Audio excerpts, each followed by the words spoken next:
کیا مرتبہ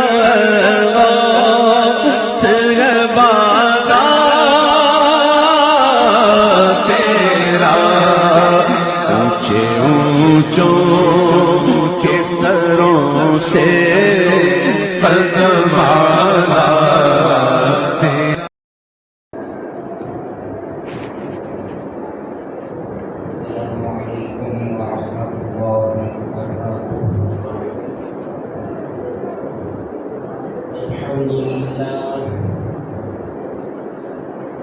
الحمد لله رب العالمين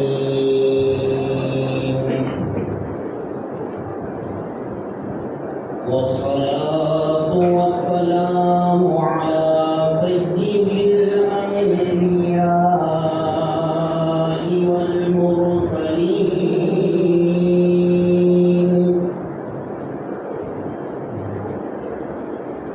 وعلى وأصحابه الطيبين الطاهرين أشهد أن لا إله إلا الله وحده لا شريك له وأشهد أن سيدنا ونبينا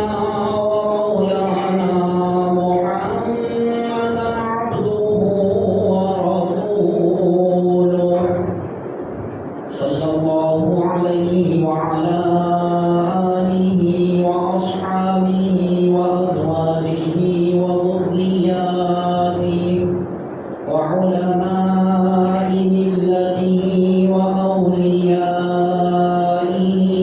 أجمعين أما بعد فقد قال الله سبحانه وتعالى في الكلام المجيد والفرقان الحميد فأعوذ بالله من الشيطان الرجيم بسم الله الرحمن الرحيم أرأيت الذي يكذب بالدين فذلك الذي يدع اليتيم ولا يحض على طعام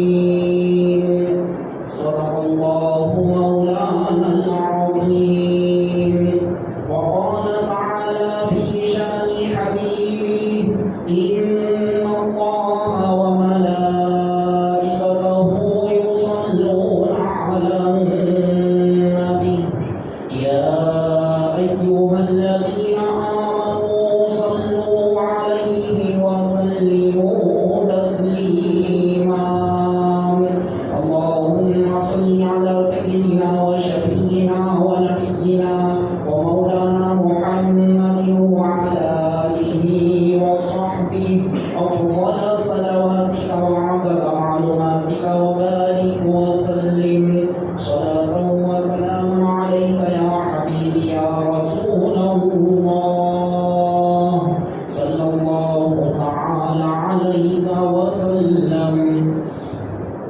معزز سامعین کرام محترم بزرگوں اور عزیز دوستوں اللہ تبارک و تعالیٰ کا فضل احسان ہے اس نے ہم گنہگاروں کو کالی کملی والے آقا حضور رحمت للعالمین شفیع المذنبین ارواحنا فدا مصطفیٰ صلی اللہ علیہ وسلم کا امتی بنایا کرم ہے حق تعالیٰ کا اس نے ہم گنہگاروں کو احکامات خداوندی کے تحت زندگی بسر کرنے کے لیے قرآن اور احادیث کی خاصر مطلبان فرمایا اور آج عید المؤمنین جمعہ کے مبارک موقع پر اسی کے گھر میں اسی کی بارگاہ میں سجدہ زہدی کا موقع عطا فرما رہا ہے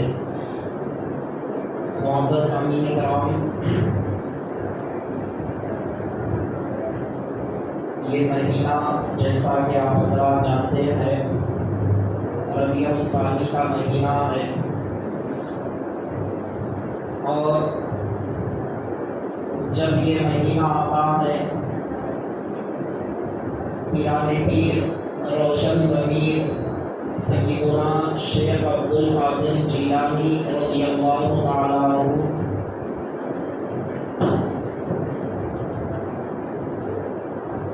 کا تذکرہ آپ کی یاد دلاتا ہے، اور خاص طور پر کچھ لوگ یہ نام کو اگر نہیں بھی جانے ربیع الثانی، لیکن یہ تو جانتے ہیں کہ یہ 11ویں کا مہینہ ہے۔ بچہ بھی یہ جانتا ہے 11ویں کے مہینے کے نام سے یاد کر لیتا ہے۔ معزز سامعین کرام، چونکہ آج الحمدللہ پیران پیر غوث اعظم رضی اللہ تعالیٰ عنہ کے اس طریقے کو یہاں پر اپنایا جا رہا ہے، اسی مناسبت سے چند باتیں میں آپ حضرات کی گوش گزار کروں۔ چونکہ یہ ایسا نازک دور چل رہا ہے، لوگ جہاں پر 11ویں شریف کرتے ہیں وہیں پر آپ دیکھیں گے اس کی خلاف ورزی کرنے والے بھی آپ کو نظر آئیں گے، اور کہتے ہیں معاذ اللہ یہ ناجائز ہے، وہ ناجائز ہے، یہ شرک ہے، وہ بدعت ہے۔ اب ذہن میں جو آتا ہے کہتے ہوئے چلے جاتے ہیں، لیکن ہم کو یہ دیکھنا ہے شریعت مطہرہ کے اندر جو کام ہم کر رہے ہیں وہ کام شریعت کی روشنی میں جائز ہے یا نہیں ہے۔ شریعت اگر کہتے جائز ہے، سارے کے سارے مخالفین مل کر بھی اگر یہ کہے کہ یہ ناجائز ہے، یہ حرام ہے، یہ شرک ہے، یہ بدعت ہے، تو ان کی باتوں کو نکال کر کوڑے میں ڈال دیا جائے گا، ان کی باتوں کو نہیں لیا جائے گا، اعتبار نہیں کیا جائے گا۔ کیوں؟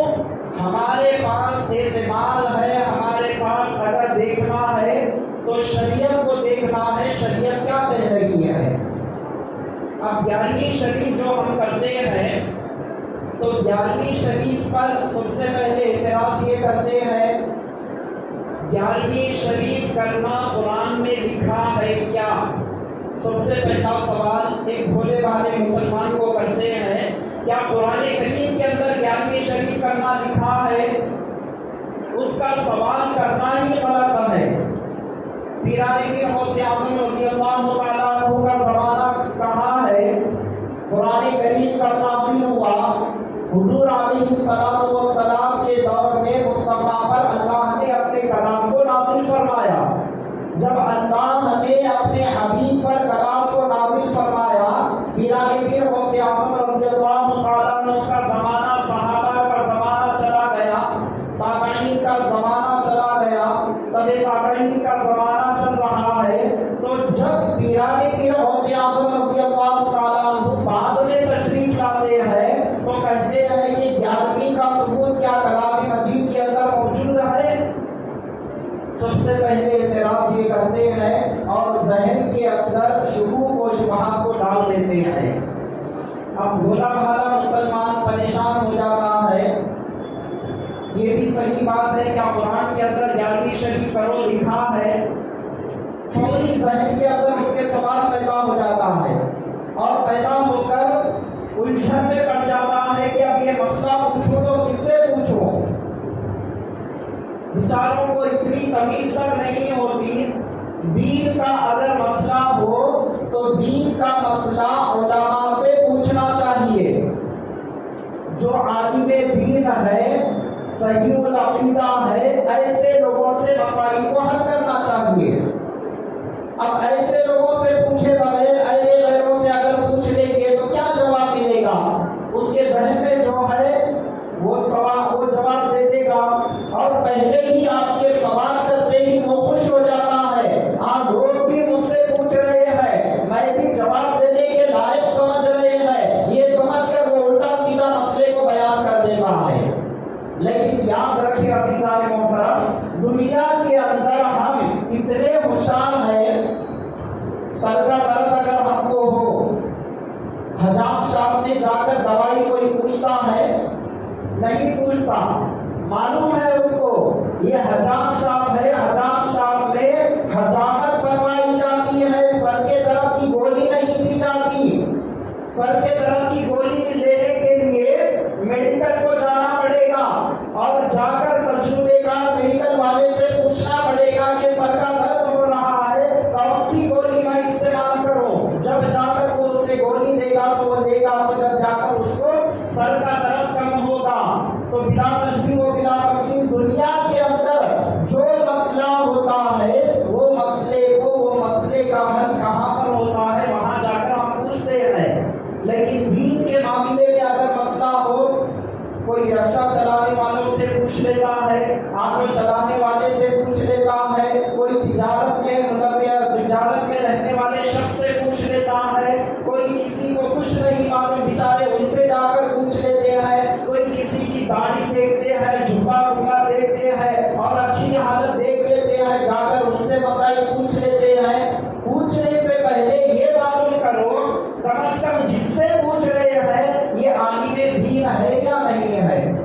سب سے پہلے یہ بات معلوم کرنے کی ضرورت ہے، عالم دین ہے تو یہ معلوم کرو صحیح العقیدہ عالم دین ہے یا بدعقیدہ عالم دین ہے۔ صحیح العقیدہ عالم دین ہے، اب چاہ کر آپ ان سے مسئلہ پوچھ سکتے ہیں کہ بتاؤ تو صحیح 11ویں کرنا شرعی اعتبار سے اس کا کیا حکم ہے، تو صحیح طور پر آپ کو جواب ملے گا۔ معزز سامعین کرام، ورنہ ایسے ہی الجھنوں میں پڑے ہوئے رہتے ہیں۔ اور دوسرا اعتراض کیا کرتے ہیں؟ 11ویں شریف کرتے ہیں تو 11ویں شریف کا ایک تو قرآن کے اندر ثبوت نہیں ہے، سب سے پہلے اعتراض یہ کرتے ہیں۔ پھر اس کے بعد کہتے ہیں تم 11ویں شریف کے اندر جانور کو لیتے ہیں، جانور کو لے کر ذبح کرتے ہیں تو یہ غیر اللہ کے نام سے وہاں پر لیتے ہیں، اور لے کر ذبح کرتے ہیں تو یہ غیر اللہ کے نام سے ذبح کرنا حرام ہے کہہ دیتے ہیں، اور قرآن کی آیت شریفہ کو پڑھ کر سناتے ہیں۔ کیا آیت شریفہ کو پڑھ کر سناتے ہیں؟ اللہ تبارک و تعالیٰ دوسرے بارے میں ارشاد فرما رہا ہے، حرام کی فہرست کو اللہ تبارک و تعالیٰ ذکر کر رہا ہے۔ دیکھو تم پر مردار حرام ہے، انما حرم علیکم المیتۃ والدم ولحم الخنزیر، اور اس کے بعد اللہ تعالیٰ آگے ارشاد فرما رہا ہے خون حرام ہے، خنزیر کا گوشت تمہارے لیے حرام ہے، وما اہل لغیر اللہ بھی، اللہ تعالیٰ آگے ارشاد فرما رہا ہے غیر اللہ کے نام پر جو ذبح کیا جائے وہ حرام ہے۔ آیت پڑھ کے سنا دیتے ہیں، سنا کر بھولی بھالی عوام کو یہ گمراہ کرتے ہیں۔ دیکھو غیر اللہ کے نام پر کرنا حرام ہے، تم ایرانی دین کے نام سے 11ویں کر رہے ہیں، جانور کاٹ رہے ہیں تو یہ غیر اللہ کی طرف نسبت کر رہے ہیں، غیر اللہ کی طرف نسبت کرتے ہوئے تم جانور کو پکا رہے ہیں، کاٹ رہے ہیں، کھلا رہے ہیں، معاذ اللہ یہ تمام کے تمام حرام ہے کہہ دیتے ہیں۔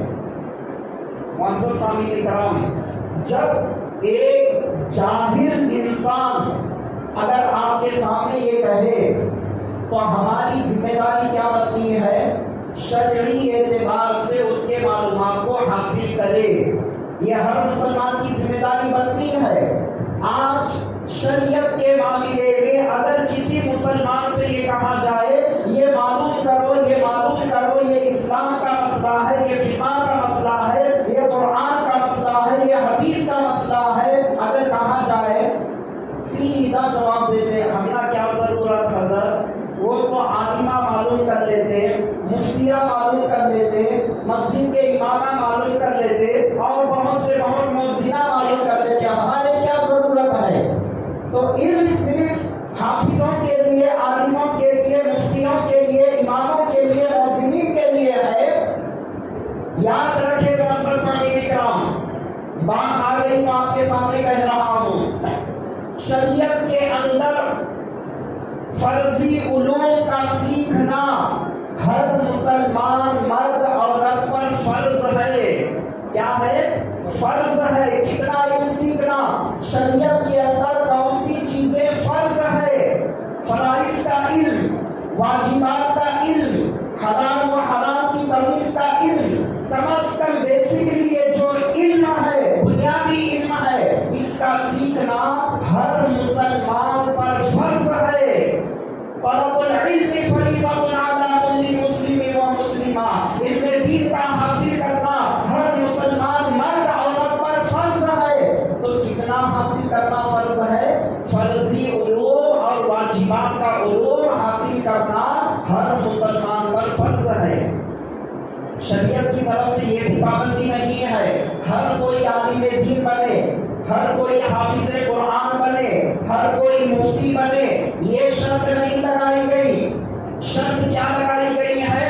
فرضی علوم کو سیکھنا، وجوبات کو سیکھنا، فرائض کا علم سیکھنا، شریعت کی بنیادی مسائل کا علم سیکھنا، عقائد ہے، معاملات ہے اور حلال و حرام ہے، یہ بنیادی جو علوم ہے اس کا سیکھنا ہر مسلمان پر فرض ہے۔ اب اس کو ہم نے کیا کیا؟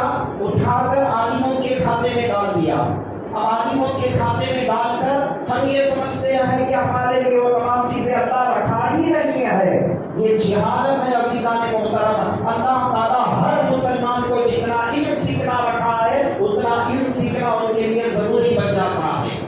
اب آگے معزز سامعین کرام آگے چلے، اب میں مختصر جوابات آپ کے سامنے دے دیتا ہوں کیونکہ جمعہ کا بالکل مختصر سا وقت ہوتا ہے، گویا کہ ایک موضوع کو ایک کاسے کے اندر سنبھالنے کا اتنا وقت بھی نہیں ہوتا، اسی لیے میں مختصراً چند باتیں آپ حضرات کے سامنے رکھ دیتا ہوں۔ ایک مرتبہ درود پاک پڑھ لیجیے، اللہم صلی علی سیدنا و شفیعنا و نبینا و مولانا محمد وعلی آل سیدنا محمد وبارک وسلم۔ سب سے پہلے آپ یہ جانیں پیران پیر غوث اعظم رضی اللہ تعالیٰ عنہ ہر مہینے کی 11 تاریخ کو حضور علیہ الصلوۃ والسلام کی ولادت کی خوشی میں 12 تاریخ کو حضور علیہ الصلوۃ والسلام دنیا میں تشریف لائے، 12 ربیع الاول کو۔ پیران پیر غوث اعظم رضی اللہ تعالیٰ عنہ کا طریقہ یہ تھا، ہر مہینے کی 11 تاریخ کو آپ سرکار دو عالم صلی اللہ علیہ وسلم کی ولادت کی خوشی میں آپ لنگر بناتے ہیں، کھانا عالی شان بناتے ہیں، بنا کر سارے لوگوں میں تقسیم کرتے ہیں۔ ہر کوئی آپ کی خانقاہ میں آتا ہے، چاہے کلمہ پڑھنے والا ہو یا نہ پڑھنے والا ہو، ہر ایک شخص آپ کی خانقاہ میں آتا ہے اور کھا کر پیٹ بھر کر کھا کر وہ وہاں سے جاتا ہے۔ اللہ تبارک و تعالیٰ نے مصطفیٰ کے نام سے ہر مہینہ آپ کھانا کھلایا کرتے تھے سرکار کی پیدائش کی خوشی میں، تو پروردگار عالم کو وہ ادا اسی پسند آئی۔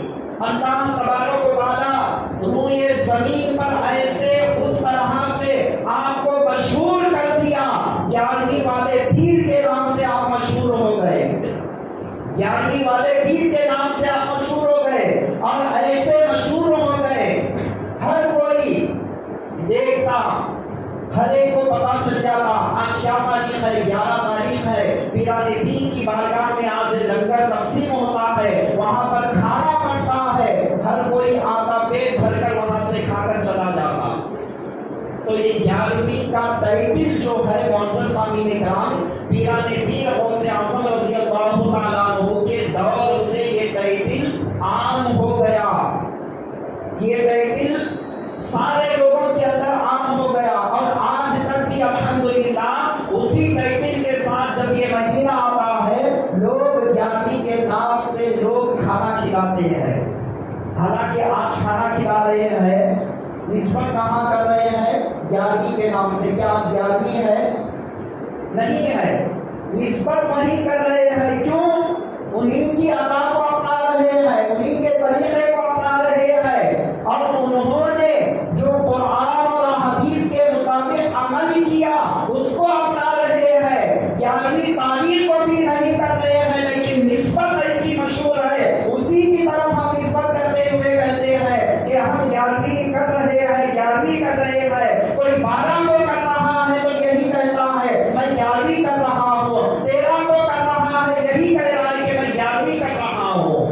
حالانکہ تاریخ کے حساب سے وہ 13 کو کر رہا ہے، لیکن 11ویں کی طرف نسبت کر رہا ہے۔ یہ نسبت، یہ لقب، یہ ٹائٹل ایسا مشہور ہو گیا کہ اسی کی طرف نسبت کرتے ہوئے کہتے ہیں کہ ہم 11ویں کر رہے ہیں۔ تو اصل میں 11ویں کیا ہے؟ ٹائٹل ہے۔ اس کے اندر کیا چیز کی جا رہی ہے؟ لوگوں کو کھانا کھلایا جا رہا ہے۔ اب لوگوں کو کھانا کھلانا قرآن کریم کے اندر اللہ تبارک و تعالیٰ بارہا ایمان والوں کو ترغیب دلایا، اے ایمان والوں تم کھانا کھلاؤ، اللہ نے مال و دولت دیا تمہیں، اللہ کے دیے ہوئے مال میں سے غربا اور مساکین کو کھلاؤ، اور جو نہیں کھلاتے اللہ تبارک و تعالیٰ ان کے تعلق سے وعید بھی بیان فرما دیا۔ جن آیتوں کو میں نے پڑھا اللہ تبارک و تعالیٰ بیان فرما رہا ہے، اَرَأَيْتَ الَّذِي يُكَذِّبُ بِالدِّينِ، اے حبیب آپ نے ان لوگوں کو نہیں دیکھا جو دین کو جھٹلاتے ہیں؟ وہ دین کو جھٹلانے والے کون ہیں؟ ان کی اندر خرابیاں کیا ہے؟ قرآن خود واضح کر رہا ہے۔ وہ لوگ ہیں فَذَلِكَ الَّذِي يَدُعُّ الْيَتِيمَ، ان کے اندر یہ خراب عادت ہے، وہ یتیموں کو دھکا دیتے ہیں، یتیموں کی تعظیم نہیں کرتے، یتیموں کا احترام نہیں کرتے، یتیموں کو ایک عام آدمی کی طرح بالکل ذلت اور رسوائی کے ساتھ ان کے ساتھ پیش آتے ہیں۔ یہ رسوا لوگ ہیں، ذلیل لوگ ہیں، معاذ اللہ، اس طرح سے ان کے ساتھ ان کا رویہ ہوتا ہے۔ پھر آگے اللہ تعالیٰ ارشاد فرما رہا ہے وہ دین کو جھٹلانے والے لوگ کون ہیں، کیا خرابی ان کے اندر ہے؟ اللہ تعالیٰ آگے ارشاد فرما رہا ہے وَلَا يَحُضُّ عَلَىٰ طَعَامِ الْمِسْكِينِ، ان کے اندر بری عادت یہ ہے وہ مسکینوں کو کھانا نہیں کھلاتے۔ وَلَا يَحُضُّ عَلَىٰ طَعَامِ الْمِسْكِينِ، مسکینوں کو کھانا کھلانے کی ترغیب نہیں دیتے۔ ان کے اندر خراب عادت کیا ہے؟ خود کو کھلاتے نہیں، اور وہ دوسروں کو کھلانے کی طرف ترغیب بھی نہیں دیتے۔ یعنی مالدار لوگ ہیں، ان سے یہ بھی نہیں کہتے اللہ نے تمہیں مال و دولت دیا، 11ویں کے نام سے غربا مساکین کو کھانا کھلاؤ۔ اچھا اگر ٹائٹل سے اگر کچھ دیر کے لیے تم کو نفرت ہے، ٹائٹل بازو رکھو، لیکن اس کے اندر جو کام کیا جا رہا ہے وہ کام تم کرو، لوگوں کو ترغیب تک نہیں دیتے۔ تو وہ لوگ کون ہیں؟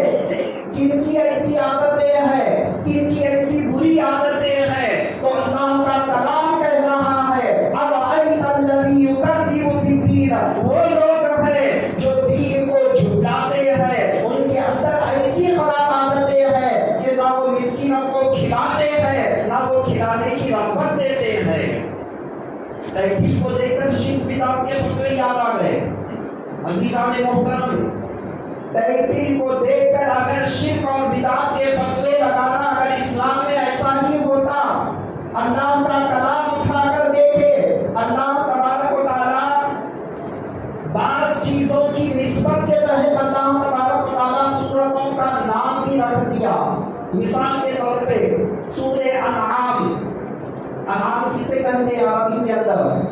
چوپاؤں کو کہتے ہیں، یعنی 4 پیر والوں کو، وہ جانوروں کو کہتے ہیں۔ سورہ کی نسبت اللہ تبارک و تعالیٰ نے کیا کیا؟ اس میں چوپاؤں کا ذکر ہے، جانوروں کا ذکر ہے۔ اللہ تبارک و تعالیٰ اسی مناسبت سے اس سورت کا نام سورہ انعام رکھا گیا ہے۔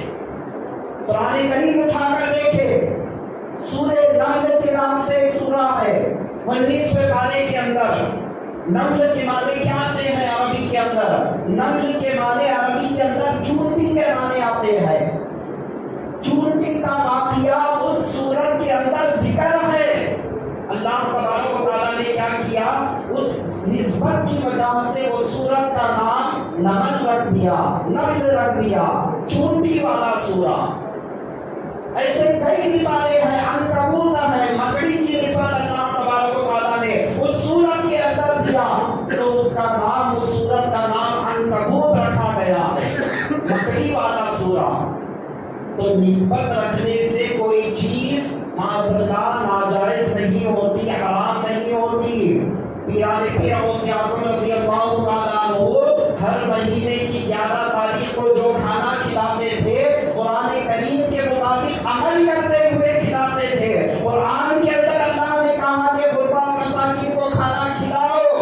اس پر عمل کیا کرتے تھے، تو پتا چلا پیران پیر غوث اعظم رضی اللہ تعالیٰ عنہ کا ہر عمل قرآن اور حدیث کے مطابق ہوا کرتا تھا۔ کیا سمجھ رہے پیران پیر غوث اعظم رضی اللہ تعالیٰ عنہ؟ ارے اس لیے ہستی ہے، حضور ارشاد فرماتے ہیں جیسے میرا مقام و مرتبہ سارے پیغمبروں میں اللہ نے افضل و اعلیٰ رکھا ہے، اسی طرح سے عبد القادر کا مقام و مرتبہ سارے ولیوں میں افضل و اعلیٰ ہے۔ اتنا اعلیٰ مقام رکھنے والے کون فرما رہے؟ حضور علیہ السلام آپ کے والد بزرگوار کے خواب میں تشریف لا کر یہ بشارت دے رہے ہیں، اور بہت ساری بشارتیں دیے ہیں، وہ اتنا وقت نہیں ہے ایک ایک کر کے میں آپ کے سامنے رکھوں، تو میں یہ عرض کر رہا ہوں 11ویں شریف کے اندر جو عمل ہے وہ عمل قرآن کریم کے مطابق ہے۔ اللہ تبارک و تعالیٰ قرآن کریم کے اندر 29ویں پارے کے اندر ارشاد فرما رہا ہے جب جہنمی جہنم میں چلے جائیں گے، جنتی خواہش کرنے لگیں گے کہ مولا ہم کو جہنمیوں سے کچھ بات کرنے کا موقع دے تاکہ ہم ان سے پوچھ سکے، کچھ سوالات کر سکے۔ اللہ تبارک و تعالیٰ جنتیوں کو موقع دیتا ہے۔ اب جنتی پوچھتے ہیں جہنمیوں کو دیکھ کر ما سلککم فی سقر قالوا لم نک من المصلین ولم نک نطعم المسکین، کیا چیز نے تم کو جہنم میں پہنچا دیا؟ کیوں جہنم میں چلے گئے؟ سوال کر رہے ہیں کیوں چلے گئے، کیا چیز نے تم کو جہنم میں پہنچا دیا؟ اب وہ کہنے لگے، ان میں سے ایک چیز یہ بیان کرنے لگے ہم غربا اور مساکین کو نہ کھانا کھلاتے تھے، نہ کھانا کھلانے والوں کو ترغیب دیا کرتے تھے، یعنی ایسے مالدار لوگوں کو ہم ترغیب بھی نہیں دلاتے تھے۔ ہماری بری عادت یہ تھی، ہم نمازی نہیں تھے، اور اس کے ساتھ ہمارے اندر خرابی یہی تھی، ہم نہ کھانا کھلاتے تھے نہ ان کو ترغیب دلاتے تھے کہ تم کھانا کھلاؤ۔ یہ بد عملیہ ہمارے اندر تھی، اس وجہ سے ہم جہنم میں پہنچ گئے۔ تو کھانا کھلانا کیا ہے معزز سامعین کرام؟ قرآن کریم کے مطابق عمل ہے۔ پیران پیر غوث اعظم رضی اللہ تعالیٰ عنہ بیان فرماتے ہیں ایمان کے بعد میں نے سارے اعمال کو کھنگالنا شروع کیا، یعنی الٹ پلٹ کر کے دیکھنا شروع کیا کون سا عمل رب کو زیادہ پسندیدہ محبوب ہے۔ تو آپ بیان فرماتے ہیں میں سارے اعمال کو دیکھا، دیکھنے کے بعد آپ بیان فرما رہے ہیں رب کی بارگاہ میں ایک محتاج کو، مسکین کو اور ایک بھوکے کو کھانا کھلانا جتنا پسندیدہ ہے اتنا پسندیدہ اور میں نے نہیں پایا، اور کوئی عمل کے اندر اس طرح سے میں نے نہیں پایا۔ یعنی یہ عمل ایسا پسندیدہ ہے، غربا اور مساکین کو کھلانا، ایک بھوکے کو کھلانا اللہ تعالیٰ کے پاس سب سے زیادہ پسندیدہ عمل ہے۔ اور اگر اللہ تبارک و تعالیٰ مجھے ڈھیر ساری دولت دیتا تو میں لنگر کھلاتا ہی رہتا۔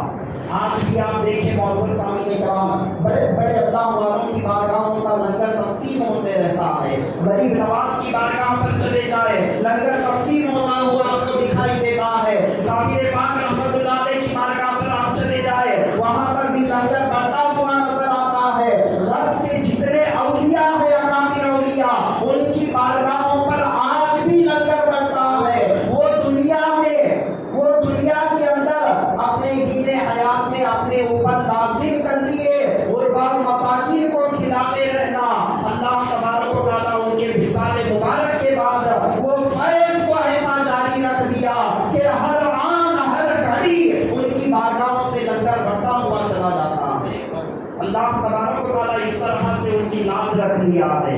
وہ اللہ والوں کی وہ ادا جو دنیا میں اپنا ہے، آپ کے وصال مبارک کے بعد کو بھی اللہ تبارک و تعالیٰ اس کو جاری رکھ دیا۔ تو معزز سامعین کرام یاد رکھیں شادی بیاہ کے موقع پر غربا اور مساکین کو نہیں بلایا جاتا۔ ان آیتوں پر عمل کب ہوگا؟ آپ ذرا غور کریں، اللہ کا کلام جہنم میں جانے کا سبب بیان کر رہا ہے، ان میں سے ایک سبب کیا ہے؟ غربا اور مساکین کو کھانا نہیں کھلانا، ترغیب نہیں دینا، لوگوں کو نہیں اس کی طرف رغبت دلانا۔ اللہ کا کلام یہ کہہ رہا ہے اب جہنم سے بچنے کے لیے غربا اور مساکین کو کھانا کھلانا ضروری ہے یا نہیں ہے؟ ضروری ہے۔ تو پھر عمل کیسے ہو؟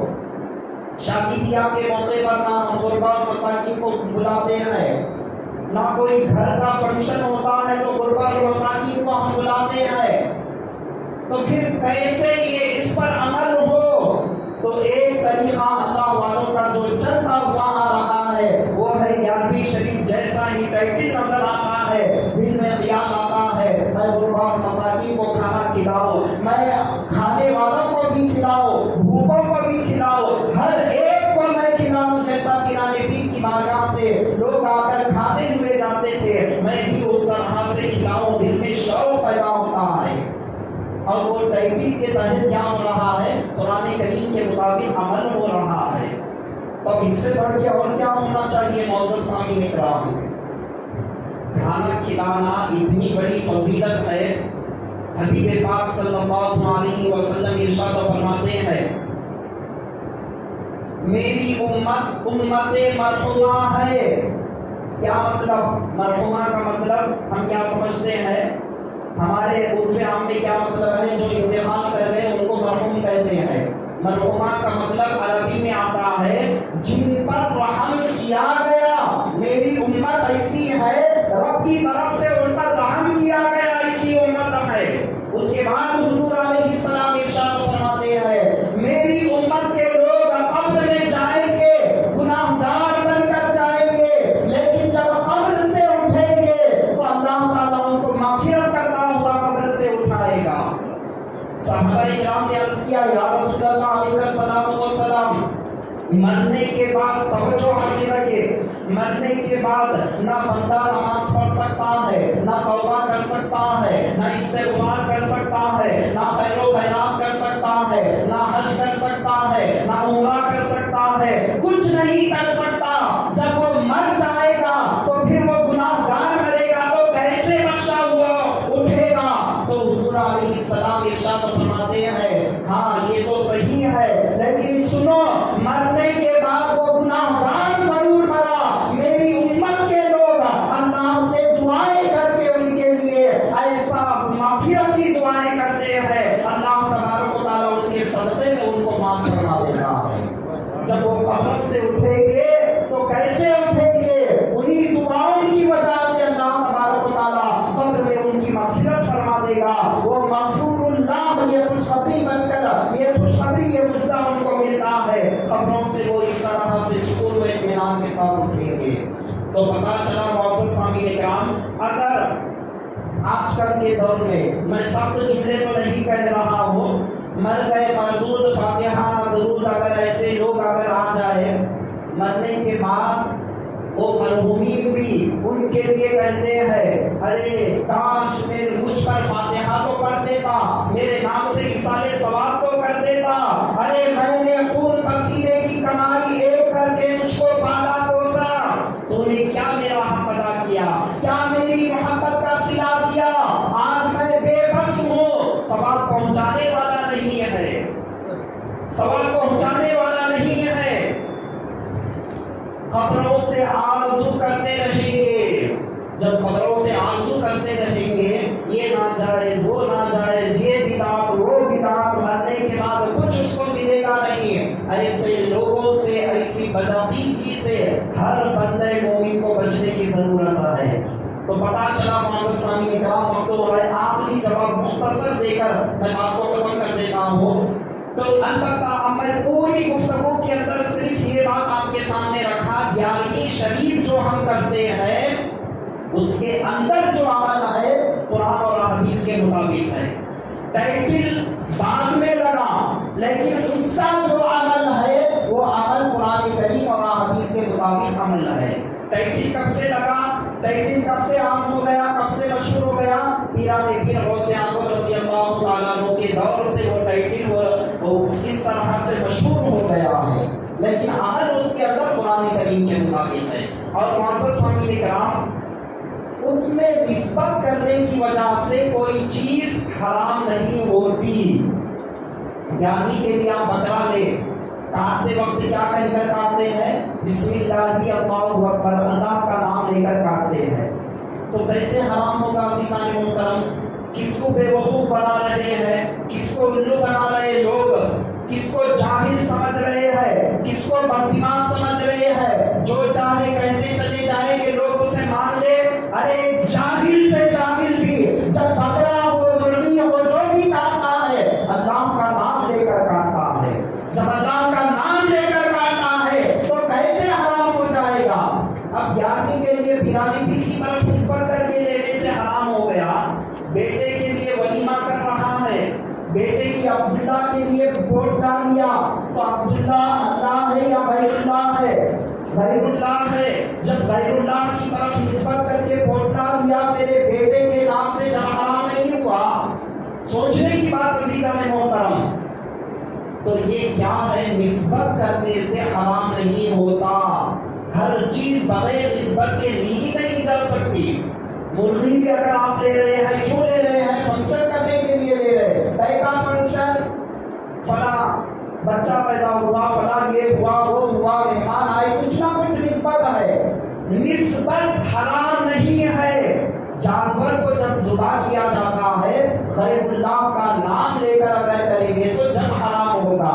تو قرآن کیا بیان فرمایا؟ غیر اللہ کے نام سے ذبح کرو گے تو حرام ہوگا۔ اس دور میں کیا ہوا کرتا تھا؟ بکروں کو، بڑے بڑے جانوروں کو لے کر ذبح کرتے تھے۔ یہ لات کے نام سے کاٹ دیا جاتا، یہ منات کے نام سے کاٹ دیا جاتا، یہ عقلا کے نام سے کاٹ دیا جاتا، یہ عزا کے نام سے کاٹ دیا جاتا۔ 4 بڑے بڑے بت تھے، وہ بڑے بڑے بتوں کے نام لے کر جانوروں کو کاٹا جاتا تھا۔ اللہ تبارک و تعالیٰ کہا ایسا ذبح کرنا حرام ہے۔ تو اس بات کو لا کر کہاں فٹ کر رہے ہیں؟ سمجھنے کی ضرورت ہے معزز سامعین اکرام۔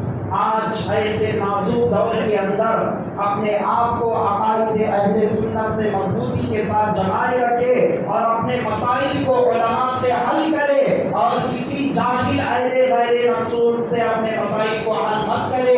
جو صحیح العقیدہ علماء ہے ان کے دامن کو تھامے رکھے، ان سے مسائل کو حل کرے، آپ کے مسائل یقیناً حل ہوں گے، گمراہیت سے بچیں گے۔ اور ایسا نازک دور ہے، خود کو بچنے کی ضرورت ہے اور اپنی آل اولاد کو بچانے کی ضرورت ہے۔ اور اللہ نے جو بھی مال و دولت دیا جتنا ہو سکے، چاہے 11ویں کے نام سے ہو یا کسی بھی نام سے ہو، غربا اور مساکین کو جتنا ہو سکے کھلاتے چلے جائے، کھلاتے چلے جائے۔ یہ ایک ایسا عمل ہے، حبیب پاک ارشاد فرماتے ہیں بھوکے کو ایک نوالا تم کھانا کھلاؤ گے، اللہ تعالیٰ اس بندے کو جہنم سے اور اس کے درمیان میں ایک روایت میں 70 پردے اور ایک روایت میں 10 پردے ان کے درمیان میں حائل کر دے گا۔